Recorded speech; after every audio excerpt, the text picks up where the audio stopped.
This wasn't just a scandal. This was a declaration of war. In the glittering heart of New York's elite, at the most exclusive gala of the year, two women stood at the center of a silent battlefield. One was the wife Aria Vance, a woman carved from ice and old money. The other, Serafina Rivers, the ambitious mistress who believed she had already won. The weapon of choice, a glass of $5,000 a bottle Bordeaux, spilled deliberately onto a priceless white gown.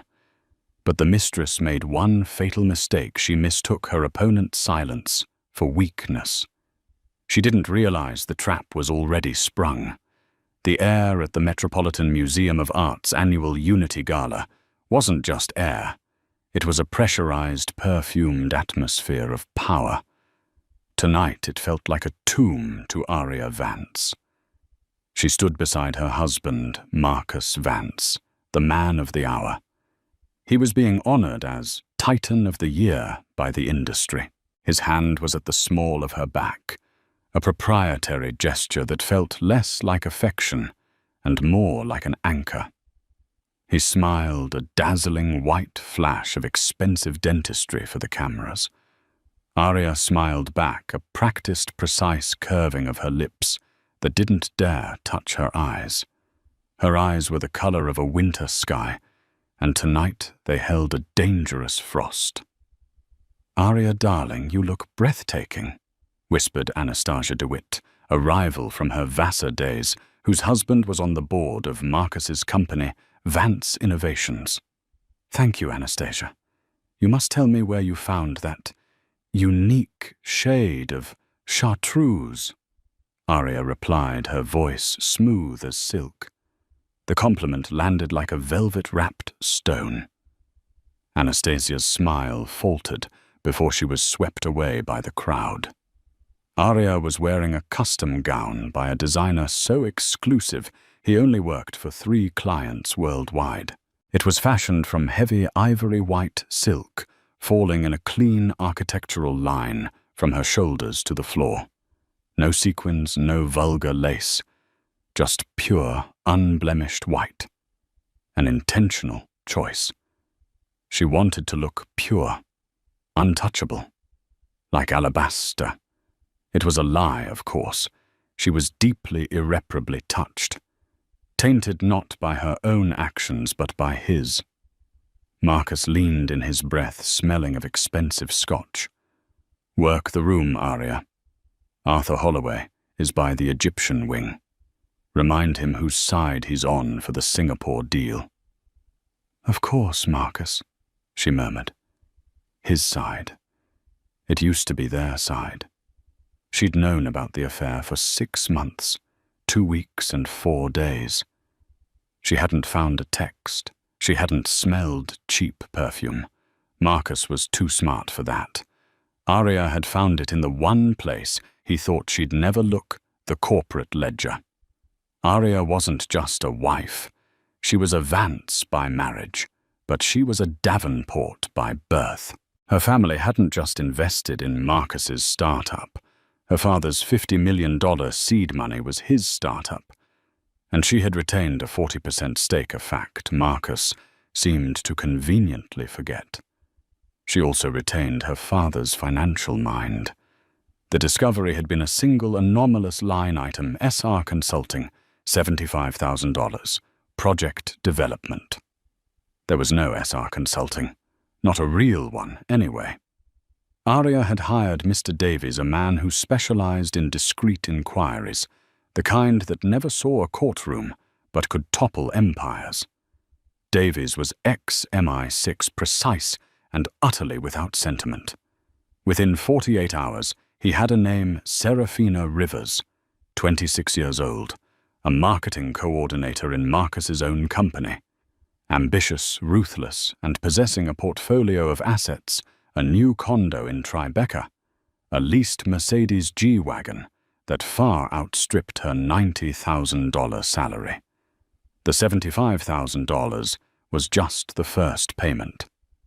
Davies had found 3 more, totaling over $300,000, funneled through shell accounts. It wasn't just adultery. It was embezzlement. He was stealing from his own company. From her company. Tonight, Marcus was receiving an award for the very success he was busy siphoning off to his mistress. The irony was so bitter, it almost made Arya laugh. But she wouldn't laugh. Not yet. She scanned the room, her gaze gliding over the billionaires and senators. Her eyes found Mr. Harrison, her personal head of security. He was not on Marcus's payroll. He was on her family's. Harrison had been with the Davenports since before Arya was born. He stood near the main entrance, built like a linebacker, wearing a flawless tuxedo and an earpiece. His eyes met hers across the crowded hall. She gave a single imperceptible nod. He nodded back. All assets are in place. The orchestra began to play a soaring piece by Vivaldi. Marcus, ever the performer, took her hand and kissed her knuckles. "You're the perfect wife, Arya. You know that, don't you?" "I try my best to be exactly what you deserve, Marcus," she said, her voice a perfect crystalline bell. He beamed, missing the Arctic chill in her words. He thought her a beautiful, placid doll.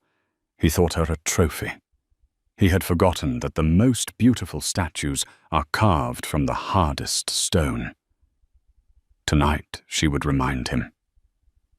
She excused herself, gliding away from him toward the grand staircase. She needed to be in position. The trap was set. The bait was her husband's success. All she had to do was wait for the serpent to arrive. And Arya knew Serafina couldn't resist the apple. The grand doors of the great hall swung open, and Serafina Rivers made her entrance. If Arya was alabaster, Serafina was a wildfire. She wore a dress the color of fresh blood. It was a scandal of crimson silk and daring cutouts clinging to every curve of her body. Her hair was a waterfall of jet black, and her lips were painted in a matching aggressive red. She looked magnificent and utterly, desperately out of place. Old money whispered, new money stared. Arya watched her from the mezzanine. Serafina hadn't just come to the gala. She had come as Marcus's guest. Arya's private investigator, Mr. Davies, had confirmed it. Marcus hadn't been foolish enough to put her on the main list. He had used one of his anonymous donor tickets, a perk of his sponsorship, to sneak her in. It was a slap in the face, a brazen act of dominance. He wanted both his wife and his mistress in the same room, a testament to his power. He truly thought he was untouchable. Serafina's eyes, sharp and predatory, scanned the crowd. She wasn't looking at the art. She was looking for him. She found Marcus, and a slow, triumphant smile spread across her face. Marcus, standing with the mayor, saw her. He didn't smile, but his posture shifted. He preened. He was a fool. Arya felt a cold, clean anger settle in her stomach. It wasn't the hot, messy jealousy Serafina probably expected. It was the precise surgical rage of a CEO whose partner had just attempted a hostile takeover. Arya descended the staircase, each step a deliberate, measured beat. The crowd parted for her. She was, after all, Arya Davenport Vance. She was the queen of this domain. She saw Serafina get a glass of champagne from a passing waiter, and then with purpose begin to move through the crowd. Not toward Marcus, that would be too obvious, but toward Arya. Good, Arya thought. Come to me. The plan had been meticulous. It had been forming for months. The first step had been realizing the affair was a symptom, not the disease.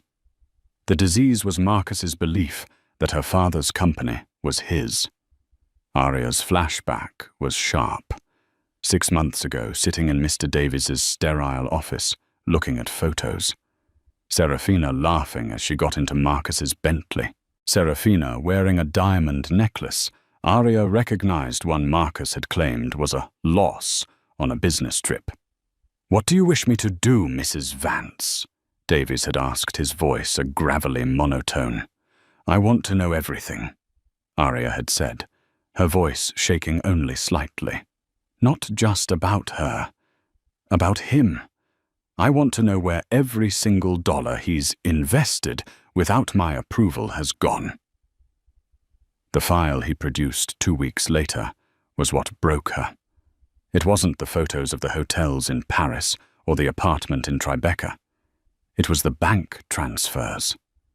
Marcus was systematically dissolving the liquid assets from the Davenport family trust, which he managed, and funneling them into high-risk personal ventures under Serafina's name. He wasn't just cheating. He was building a new life, a new empire, with Arya's inheritance. He was planning to leave her with the hollowed-out shell of her father's legacy. The restraining order had been Susan Gray's idea. Susan was Arya's lawyer, a woman with a shark's smile and a spine of tungsten. "We can't just file for divorce, Arya," Susan had said, tapping her pen on the file. "He'll hide the assets. He'll drag it out for years. You'll be in court while he's on a beach with her, living on your money. No. We need leverage. We need to strike." The restraining order wasn't against Marcus. It was against Serafina Rivers. "On what grounds?" Arya had asked. "Corporate espionage," Susan said. "She's an employee. He's the CEO. He is feeding her proprietary data and company funds. We'll frame it as her extorting him. We'll add a harassment clause. We have your testimony that you've seen her near your home. Mr. Davies's photos will confirm it." "She's never been near my home," Arya said. "She will be," Susan replied. And she had been. Arya had arranged it. She'd accidentally leaked her private yoga instructor's schedule. Serafina, in her arrogance, had shown up at the same studio trying to invade Arya's space. Davies's photographer was waiting. The temporary restraining order was granted by a judge at 4:00 p.m. that afternoon, just 3 hours before the gala. It explicitly forbade Serafina Rivers from coming within 100 yards of Arya Vance or her place of business, which tonight was this gala. Serafina, currently sipping champagne 50 yards away, and closing, had no idea she had just walked into a federal-level legal trap. Arya positioned herself near the Rodin sculptures, a strategic point in the room. It was well lit, highly visible, and near the main thoroughfare. Mr. Harrison was 15 feet away, ostensibly guarding the art, but his focus was entirely on her. Serafina was getting closer. She stopped to talk to a producer, her laugh too loud, her crimson dress a gash in the tasteful sea of navy and black. She was a heat-seeking missile, and Arya was her target. Arya took a flute of mineral water from a tray. She held it loosely. She waited. Her heart was not pounding. It was slow, steady, and cold, like a drum beating time for an execution. The predator was now just feet away, her eyes locked on the alabaster wife. Serafina's smile was a bright, cruel blade. She was ready to make her move. The narrative that Serafina Rivers was a brilliant predatory mastermind was one she had carefully crafted herself. The truth Arya knew was far more pathetic. Serafina was a weapon, but Marcus was the one aiming her, and her own arrogance made her a sloppy one. The real key to the entire operation wasn't Mr. Davies or Susan Gray. It was a woman named Chloe Benson. 3 months ago, a nervous young woman had managed to get through Arya's private security line. She was a temp in the Vance Innovations accounting department. She was also Seraphina's former roommate. Mrs. Vance, Chloe had stammered, perched on the edge of a priceless Louis XVI chair in Aria's sitting room. I think you're in trouble. I think the whole company is. Aria had listened, her hands steepled. Chloe painted a portrait of Seraphina that was all sharp edges and desperate ambition. She wasn't always like this, Chloe said, twisting a tissue in her hands. But then she saw an opening. She stole my final project from my MBA, a proposal for streamlining international logistics. She presented it as her own to Mr. Vance. That's how she got his attention. Aria's eyes narrowed. She stole your work. She said it was just borrowing. But then she got the promotion. And then she started seeing him. And she changed. Chloe's eyes filled with a mixture of fear and resentment. She brags about it. She calls you the Ice Queen and the museum piece. She told me that Mr. Vance was going to retire you, that he was setting up a new venture with her, and that they were going to be in Singapore by Christmas, and you'd be left with nothing. Aria sat perfectly still. Why are you telling me this, Miss Benson? Because she's not just betraying you, Mrs. Vance. She's betraying the company. And she stole my work. She ruined my chance.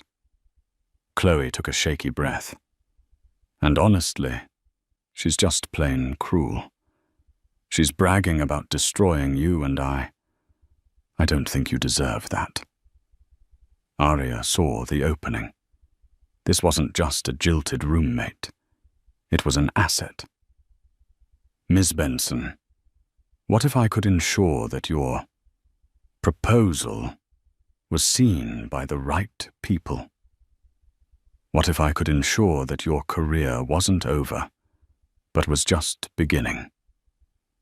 Chloe's eyes widened. What would I have to do? Just keep listening, Aria had said. She trusts you.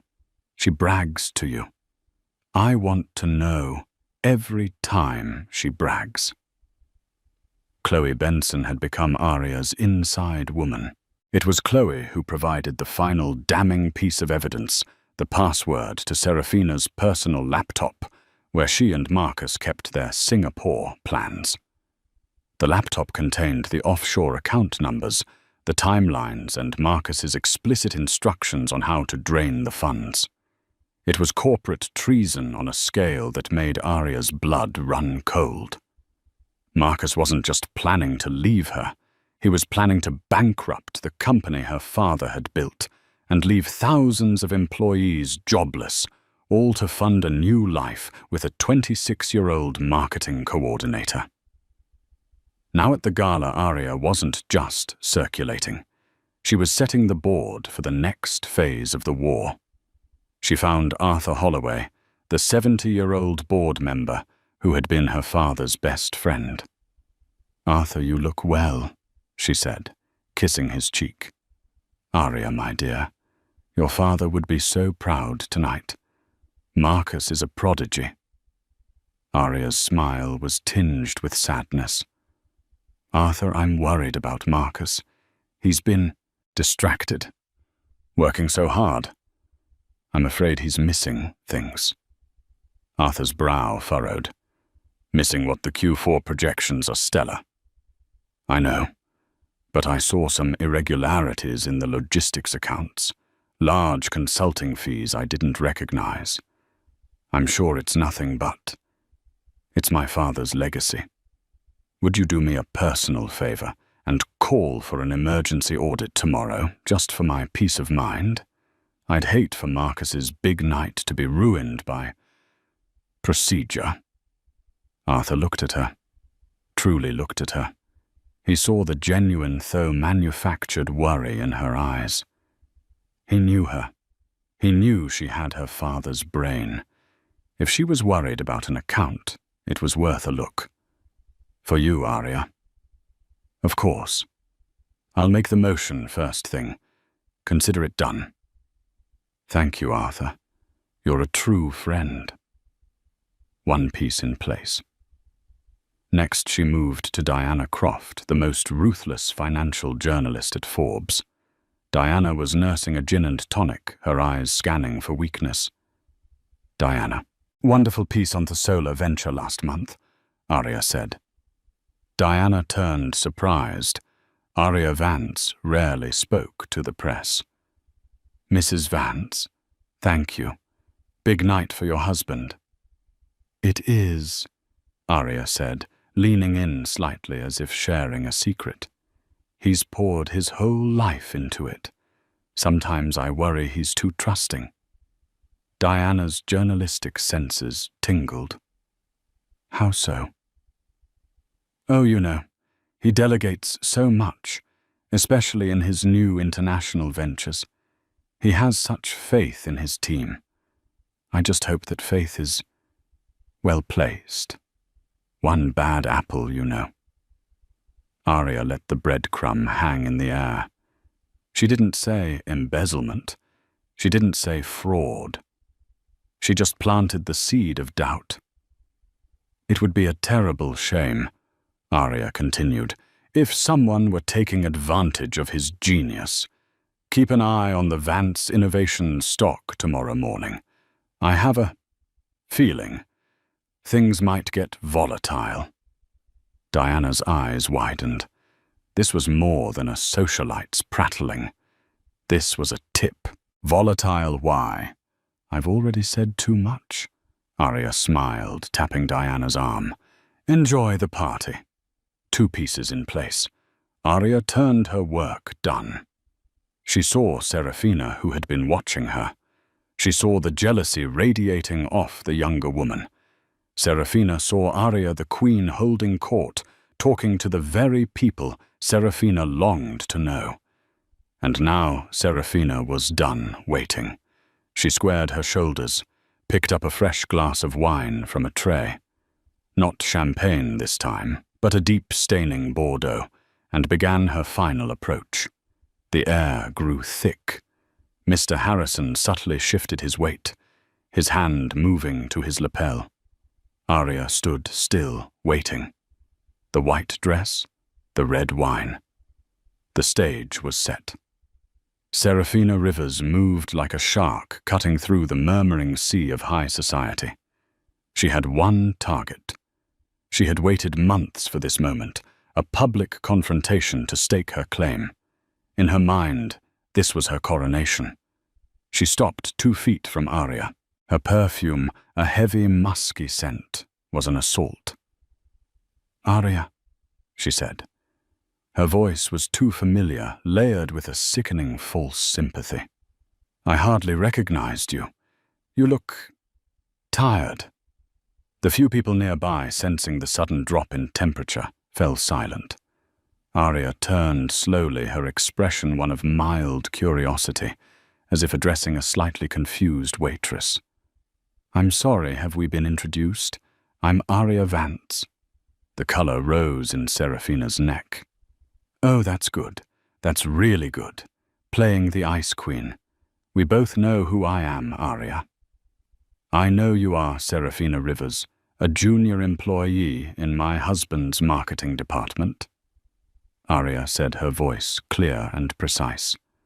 "What I don't know is why you're speaking to me." A small crowd was forming. This was better than the auction. Serafina's smirk was pure acid. "I'm just here to congratulate you.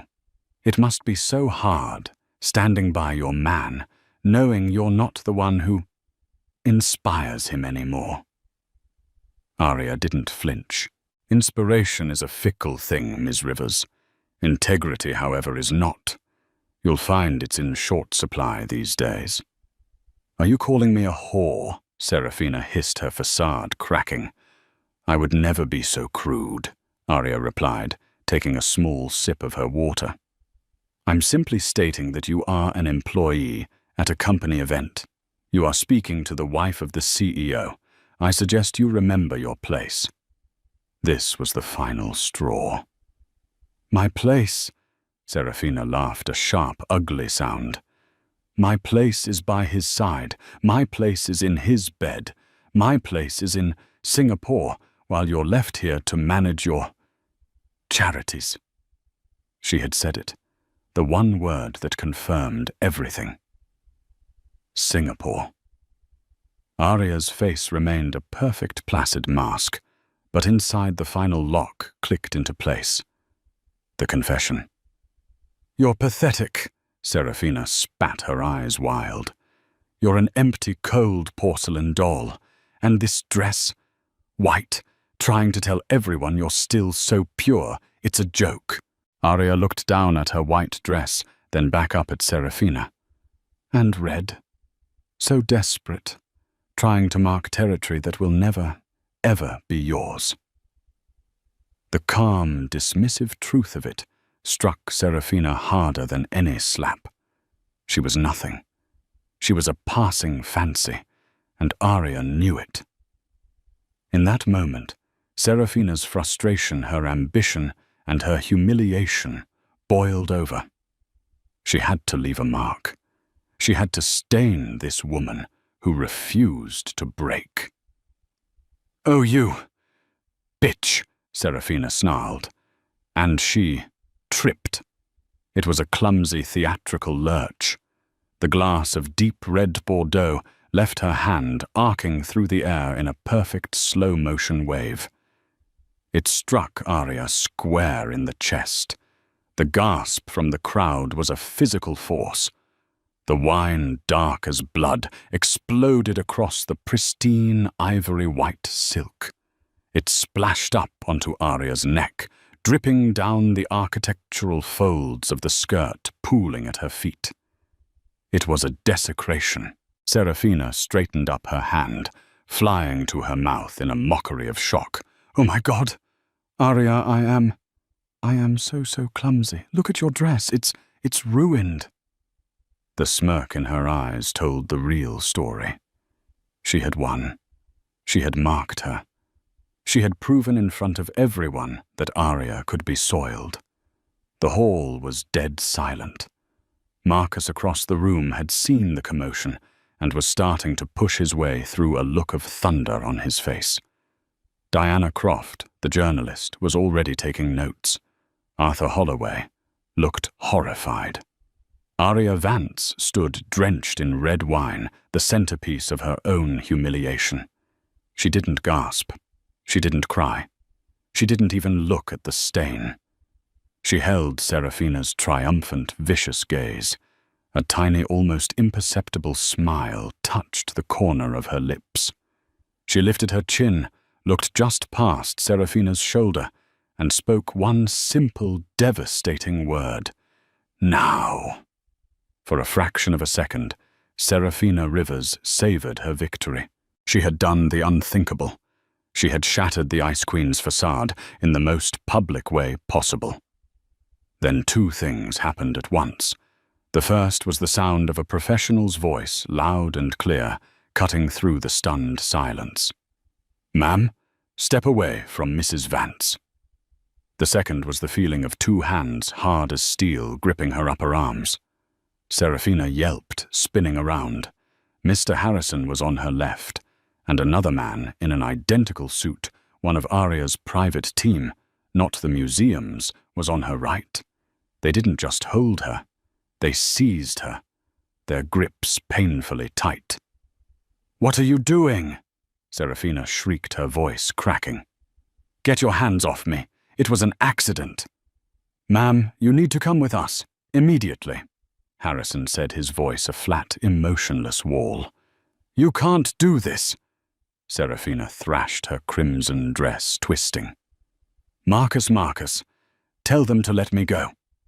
Marcus had finally shoved his way to the epicenter. He saw Arya stained red. He saw his mistress held captive by his wife's security. His face was a mask of pure, unadulterated rage.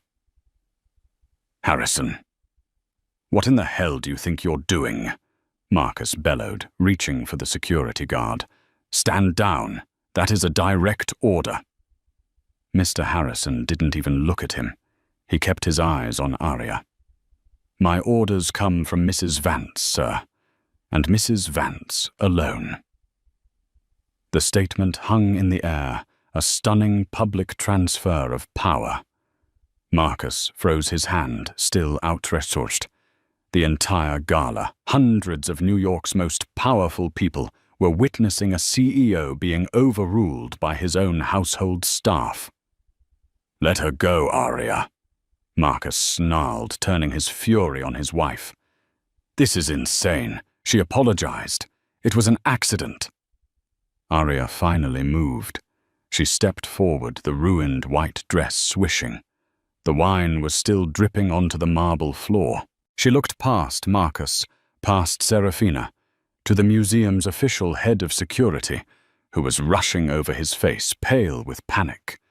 "This woman," Arya said, her voice amplified by the silence, "is Serafina Rivers."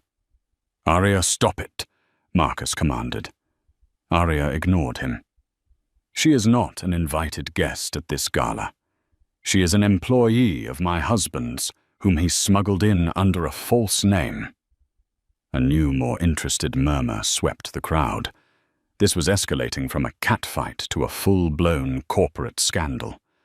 "That's a lie," Serafina screamed, still struggling. "I'm his guest." "Tell them, Marcus. Furthermore," Arya continued, her voice gaining strength, "as of 4:00 p.m. this afternoon, Ms. Rivers is the subject of a temporary restraining order file number 3A9822, filed in the state of New York." Serafina's struggling stopped. The blood drained from her face. What did you say?" Arya produced a folded document from her small, elegant clutch. She didn't hand it to Serafina. She handed it to the museum's head of security. "The order explicitly forbids Ms. Rivers from coming within 100 yards of me, my home, or my place of business. This gala is a private event hosted by Vance Innovations. She is in direct violation of a court order." "This is ridiculous." Serafina was hyperventilating now. I was never served. I never saw any papers. You were served electronically at 4:15 p.m. to the email address you have on file with HR, Arya said coolly. "You were probably too busy getting your hair done to check it. Your presence here is a criminal offense. Your accidental spill," and here Arya's eyes bored into Serafina's, "is criminal assault." No. "Marcus, she's lying. This is insane." Serafina looked at Marcus, her eyes wide with terror. But Marcus wasn't looking at her. He was looking at Arya. A new dawning horror on his face. He wasn't seeing his placid wife. He was seeing a stranger, a cold, calculating strategist who had just cornered him in front of his entire world. "Arya, whatever this is," he said, trying to keep his voice low, "call them off. We will discuss this at home. You are making a scene." "I am finishing a scene, Marcus," Arya corrected him. "One that you started." She turned back to the museum guard. "This woman is trespassing. She has violated a legal order. And she has assaulted me. I want her removed, and I will be pressing charges." "No." Serafina's scream was primal. This wasn't the plan. "Let's go," Harrison growled. He and the other guard didn't just escort her.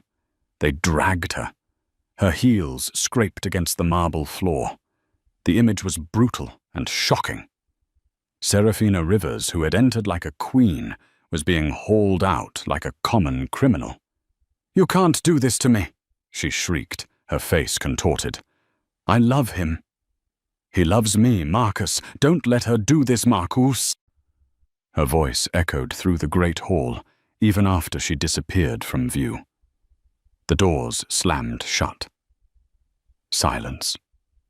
Every eye in the room.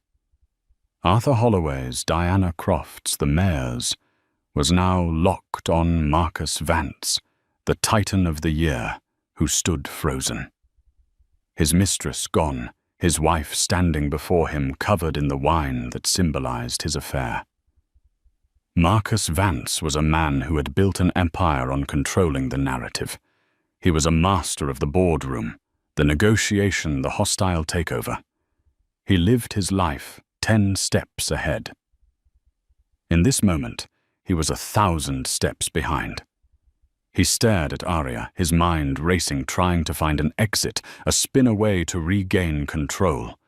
The silence in the hall was deafening, broken only by the sound of Diana Croft's rapid-fire texting. "Arya," he said, his voice a low, dangerous growl. "You will regret this." "No, Marcus," Arya replied, her voice just as low, heard only by him. "You will." She saw Arthur Holloway, the board member, pushing through the crowd toward them. His face was no longer horrified.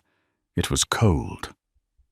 "Marcus," Arthur said, his voice a deep baritone that commanded respect. "A word. In the anteroom. Now." It wasn't a request. It was a summons. The board was asserting its power. "Arthur, this is a private matter." Marcus tried, attempting to regain his footing. "My wife is overwrought." "She doesn't look overwrought, Marcus," Arthur said, his gaze flicking to the stain, and then back to Marcus's eyes. "She looks thorough. I'm also told," he added, pulling out his phone, "that a motion has just been filed for an emergency audit of our international logistics accounts, citing significant financial irregularities. That Marcus is a board matter." Marcus's blood ran cold. Irregularities. Logistics. He looked at Arya. Her expression was serene. It wasn't just about the affair. She knew about the money. She knew about SR Consulting. She knew about Singapore. This wasn't an emotional outburst. This was a coup. The presenter on stage, unaware, began to speak. "And now the moment we've all been waiting for. The 2025 Titan of the Year award, Mr. Marcus Vance." A smattering of confused, hesitant applause started. Marcus was trapped. On one side was the board demanding answers about the money. On the other was the stage demanding his presence. And in the middle was his wife, the architect of his demise. Arya stepped closer, so close he could smell the wine on her dress. "Here's what happens next," she whispered, her voice a sliver of ice. "You have 2 choices. Option 1, you follow Arthur into that room. You'll be pulled from the stage, and Diana Croft will print that you were escorted out by the board for suspicion of embezzlement. Your mistress will be booked for assault, and she will tell the police everything to save herself, including your little Singapore plan. You will be in a holding cell by morning. Your company, your reputation, everything, gone. By dawn." She let that sink in. Marcus's breathing was shallow. "Or," she continued, "option 2, you pull yourself together. You walk up on that stage, you accept your award, and you pretend this was all just a terrible misunderstanding with a troubled young employee. You'll smile for the cameras. You'll give your speech." "And then," he hissed, "and then," Arya said, "you will go straight from that stage to your lawyer. Because at 9:00 a.m. tomorrow, you will be resigning as CEO of Vance Innovations, citing personal health reasons. You will sign over your voting shares to me, the shares you acquired with my family's money, in exchange for my silence on the criminal matter of your embezzlement. You will walk away with nothing but the clothes on your back. And I," her voice dropped to a triumphant whisper, "will let you." It was checkmate. He could fight and lose everything, including his freedom. Or he could surrender and lose everything, but keep his name out of a federal prison. The applause on stage was growing louder. Mr. Marcus Vance, the presenter called again, uncertainty in his voice. Marcus looked at Arya's face, at the cold, brilliant, beautiful monster she had become. He finally understood. He hadn't just married a socialite. He had married a Davenport. "You bitch," he whispered, with a new terrifying kind of respect. "Go on, Titan," she murmured. "Take your victory lap." She stepped back. With a superhuman effort, Marcus Vance smoothed his tuxedo. He forced the terror from his face, replacing it with a strained, waxen smile. He turned his back on his wife. He turned his back on the board member. And he walked step by agonizing step toward the stage, into the spotlight, to accept an award that now meant less than nothing. The crowd watched him, whispering. Arya Vance did not stay to watch. She turned, her stained dress trailing behind her like a royal robe, and walked alone toward the main exit. She ignored the whispers, the stares, the pointing fingers. Mr. Harrison was waiting by the door, holding her coat. "Is she in custody?" Arya asked, slipping her arms into the cashmere. "NYPD has her, Mrs. Vance. She's being transported downtown. Assault, trespassing, and violation of a restraining order. She's not getting out tonight." "Good." Arya pulled her coat tight. "And the other matter, ma'am, handled." She pushed open the heavy doors and stepped out into the cold, clean October night.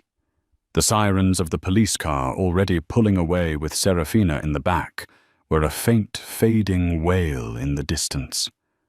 Arya had never felt so clean in her life. As Arya's car sped away from the museum, she didn't go home. She didn't go to her lawyer's office. She had one last piece of business to attend to. The car pulled up to a quiet, discreet bar in the West Village. She walked in. The clientele was quiet, lost in their own worlds. In a back booth, a young woman was nursing a club soda, her knuckles white. Arya slid into the booth opposite her. Chloe Benson looked up, her eyes wide with anxiety. "I saw it. On Twitter. Scandal at the Gala. They said she was dragged out. They said you were covered in wine. Did it work? Mrs. Vance?" Arya unbuttoned her coat, revealing the ruined dress. Chloe gasped. "It worked," Arya said. "It worked perfectly." Chloe let out a breath she seemed to have been holding for months. "Oh, thank God. I was so worried. When I gave you that password, I thought, what if he finds out? What if she finds out? She has other things to worry about," Arya said dryly. "As does he." Arya's mind went back to that crucial day 3 months ago. Chloe hadn't just provided the password. She had provided the key to Serafina's psychology. "She's not just greedy Mrs. Vance." Chloe had explained, her voice trembling. "She's vain. She can't stand being ignored. She hates you because you have everything she wants, and you don't even seem to try. She thinks you're weak." "Let her," Arya had replied. "She wants to replace you, publicly. She said her dream was to go to the Unity Gala, the one Mr. Vance is being honored at, and force you out. To make you look small." A plan had clicked into place in Arya's mind. "A public confrontation." "Yes," Chloe whispered. "Then we shall give her one," Arya had said. "But it will be on my terms, not hers." Arya had used Chloe's intel to build the perfect trap. She knew Serafina would be smuggled in. She knew Serafina would seek her out. And she knew Serafina, when confronted by Arya's unbothered facade, would do something physical, something staining. The white dress had been bait. The restraining order was the snare. Mr. Harrison was the executioner. Now, in the dim light of the bar, Arya reached into her clutch and pulled out a slim navy blue envelope. She slid it across the table. Chloe looked at it confused. "Open it," Arya said. Chloe's hands trembled as she opened the flap. Incite was not a check. It was a letter on heavy cream-colored cardstock. It was a formal job offer. Vance Innovations. Head of International Logistics Strategy. Chloe whispered, her eyes filling with tears. "But this is a vice president position. This is my proposal." "Your proposal, which I read," Arya said. "It was brilliant. My father would have been impressed. The board was also impressed when I presented it to them last week as the new direction for the company." Chloe was stunned. You presented it?" "Anonymously, of course.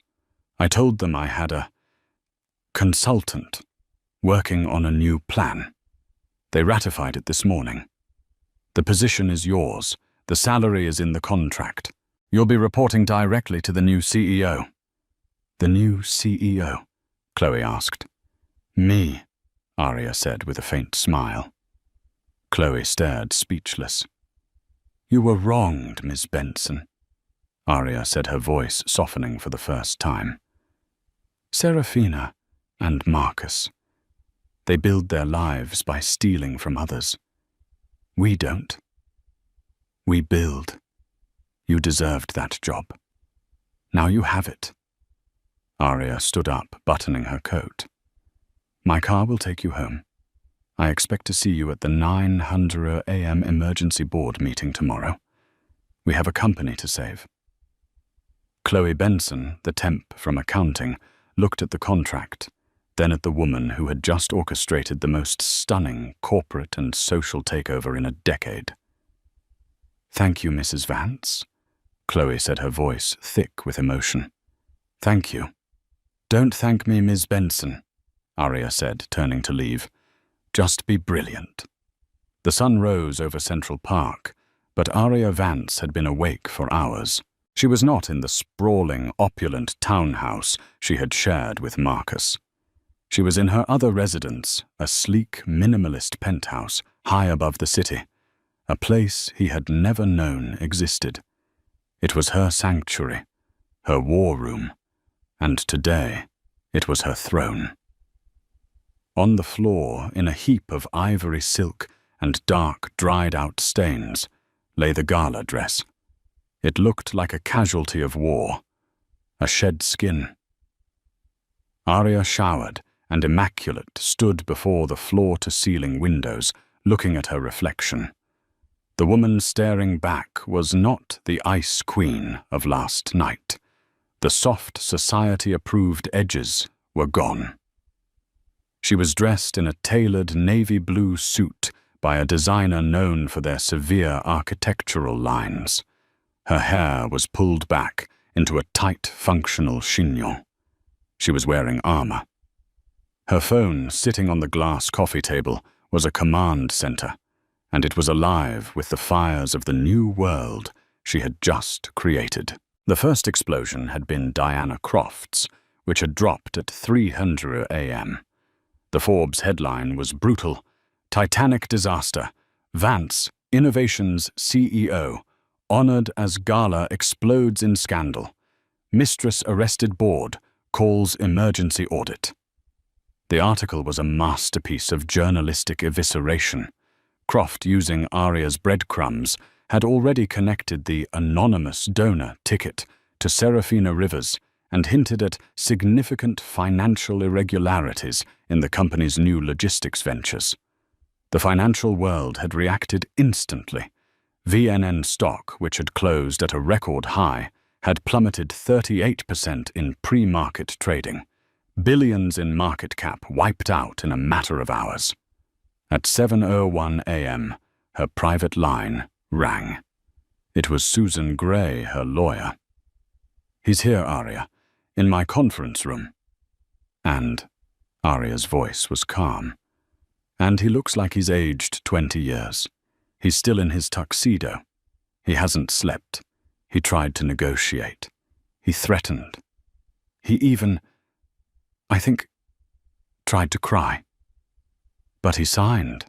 I reminded him, Susan said, a rare hint of satisfaction in her voice, that the federal wire and mail fraud charges I had packaged for the U.S. Attorney's Office carried a mandatory minimum of 10 years. And that was before we discussed the embezzlement of company funds. He signed everything, Arya. The resignation, effective immediately, citing pressing personal health matters. The shares, the full transfer of his 22% voting block, every share he acquired using Davenport seed money, is now in your trust. It's done. You own 62% of Vance Innovations, outright. Good. Thank you, Susan. Have the file sent to Arthur Holloway. Already done. Arya hung up and looked at the next message, a text from Mr. Harrison, received at 7:30 a.m. Subject: Rivers, released 6:15 a.m. Bail posted by an SR Consulting account, likely the last of her funds. At 7:05 a.m., she attempted to gain access to Mr. Vance's private residence. She was denied entry by his security team. She is now at her Tribeca condo, which the bank is already moving to repossess. Her lawyers are frantic. They've called my office Ms. Gray's and the Vance Innovations PR department. They are offering full cooperation on the embezzlement charges in exchange for the assault charges being dropped. Arya stared at the message.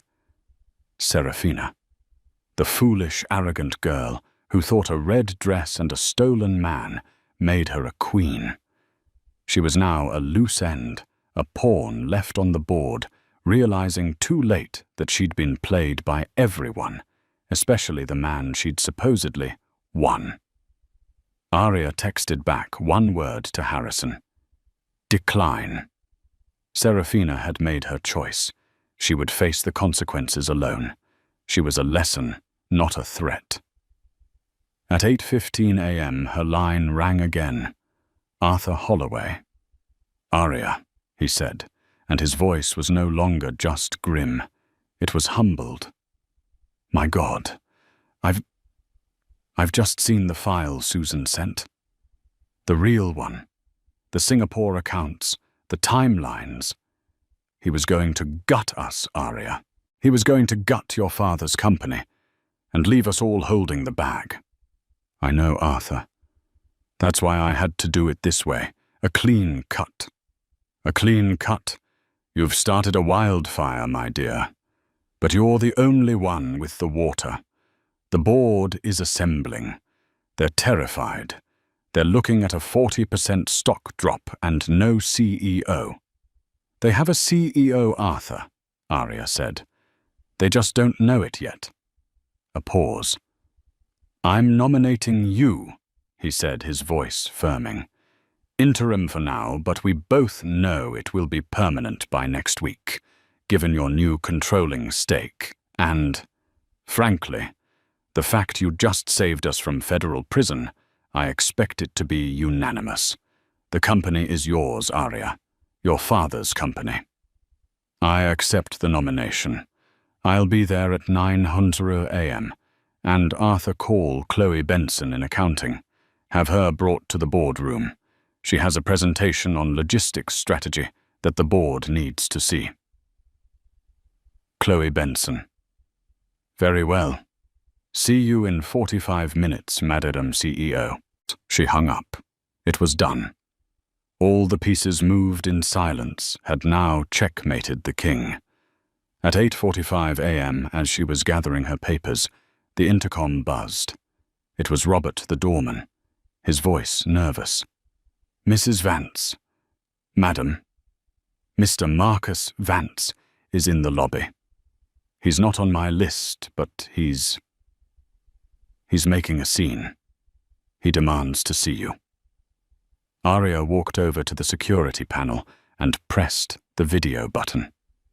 There in the pristine gold leaf lobby was her husband. He was a wreck. His tuxedo was torn. His hair was wild. His face a mask of sleepless, desperate fury. He was shouting at the doorman, jabbing his finger. The Titan of the Year was a common drunk. Arya pressed the talk button. Her voice was as clear and cold as the glass she looked through. "Robert?" The shouting stopped. Marcus froze, looking up at the camera he knew she was behind. "Robert," she repeated. "You are correct. He is not on my list. He is a disgruntled former employee. Please have him removed from the premises. If he refuses, you have my full authority to call the police." She turned off the monitor, cutting him off mid-shout. Her phone buzzed. A text from him, a last pathetic attempt. "You won't get away with this. You'll run that company into the ground. You need me." Arya looked at the message. She thought of the museum piece and the Ice Queen. She realized they were never insults. They were miscalculations. A museum piece is priceless, protected, and lasts forever. An Ice Queen rules a frozen, silent kingdom, and nothing gets in without her permission. She didn't just delete the message. She blocked his number. A final digital banishment. She picked up her briefcase. It wasn't her small, elegant Gala clutch. It was her father's restored leather attaché case, which had sat in her closet for 10 years, waiting. She walked out the door, her heels clicking on the marble floor. She didn't look back at the ruined white dress. The reign of Marcus Vance had ended in a spectacular splash of red wine. The reign of Arya Vance was just beginning in a flood of cold black ink. And just like that, the game was over. What Serafina thought was an attack was just the final move in Arya's checkmate. This story just goes to show you never, ever underestimate the person who seems to have nothing left to lose. They might just be the one holding all the cards. What did you think of Arya's revenge? Was it brilliant justice, or was it colder than the ice she was named for? Let me know your thoughts down in the comments. I read every single one. If you love stories of epic drama, satisfying twists and justice served cold, then you are in the right place. Don't forget to hit that like button, share this video with someone who needs a little drama, and most importantly, subscribe to the channel and ring that bell. You won't want to miss the story I have for you next week.